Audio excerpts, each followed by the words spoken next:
সেদিন চলে গেছিলাম তাড়াতাড়ি সেজেগুজে একটা বেবি শাওয়ার অনুষ্ঠানে, তো পাড়ারই, তাই খুব মজা হয়েছিল আমার।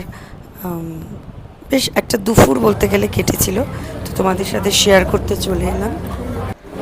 অ্যাটমসফিয়ারটা দেখো, যার বেবি শাওয়ার তাকে তোমরা অনেকেই ভালো করে চেনো, আমার আর নতুন করে বলার দরকার নেই। তারই নাম ঠিক, মানে তানিয়ার অ্যাকচুয়ালি তানিয়ার বেবি শাওয়ার ছিল। সবাই চলে গেছিলাম। দাদা হয়ে গেছে। কি খাওয়া হয়েছে মেনুটা তাই একটু না? দেখিয়ে দিই। গপু দাদা। আমি যেখানেই যাই মেনু তো তোমাদের সাথে দেখাই, তোমরা তো জানোই। তো মেনুগুলো দেখো, পাড়ার সব দিদি বৌদিদের সাথে বসেছিলাম, বেশ ভালো আড্ডা হচ্ছিল। হ্যাঁ, সেদিন যে ইলিশ মাছের ছবিটা দিয়েছিলাম, এই যে সেই ইলিশ মাছটার ছবি। আর এই যে রসগোল্লা নিয়ে আমি একটা ভিডিও শুরু করে দিলাম। ভালোই লাগে যেহেতু এইসব ফানি ভিডিও করতে, তাই মজাও একটু করে নিলাম।